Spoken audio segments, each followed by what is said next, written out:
Le système urinaire se compose de 2 reins, 2 uretères, de la vessie et de l'urètre. Les reins sont chargés d'éliminer les déchets présents dans le sang grâce à la formation de l'urine.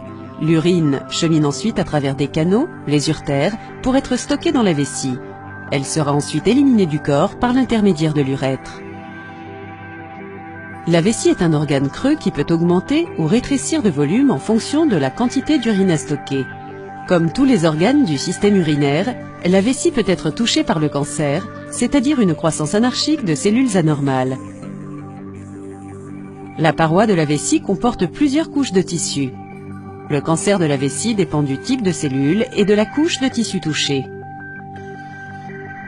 Il existe 3 types de cancer de la vessie. Le cancer de la vessie à cellules transitionnelles. Ce type de cancer prend sa source dans les cellules transitionnelles. Ces cellules forment la couche profonde de la vessie et lui permettent de s'étirer lorsqu'elle est pleine et de reprendre sa forme initiale lorsqu'elle est vidée. Il s'agit du type de cancer de la vessie le plus fréquemment observé. Le cancer de la vessie à cellules squameuses. Ce type de cancer est un cancer à croissance lente qui touche les fines et plates cellules qui bordent la surface de la vessie. L'adénocarcinome. Ce cancer apparaît dans les cellules glandulaires ou sécrétrices de la vessie. Les symptômes du cancer de la vessie comprennent du sang dans les urines, des mictions fréquentes ou des envies d'uriner ne produisant aucune émission d'urine, une douleur au cours de la miction. Le cancer de la vessie touche plus d'hommes que de femmes.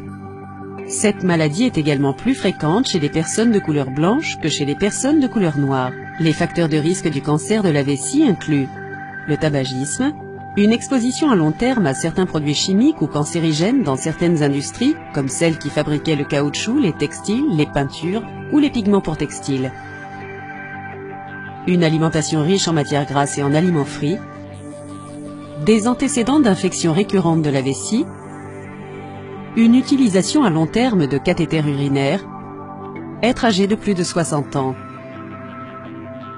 Si la présence de ce cancer est suspectée, on établira un diagnostic à l'issue d'une cystoscopie, examen par imagerie médicale au cours duquel un tube doté d'une lentille est introduit dans la vessie par l'urètre, une analyse d'urine comprenant une cytologie, examen de biologie permettant d'analyser l'urine et de rechercher la présence éventuelle de bactéries et de cellules cancéreuses.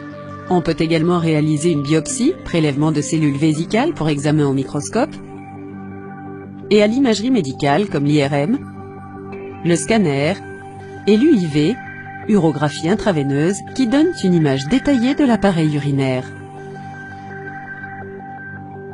Le traitement et le pronostic dépendent du stade et du grade du cancer, ainsi que de la localisation de la tumeur. Les options thérapeutiques du cancer de la vessie incluent chirurgie, chimiothérapie, radiothérapie et immunothérapie.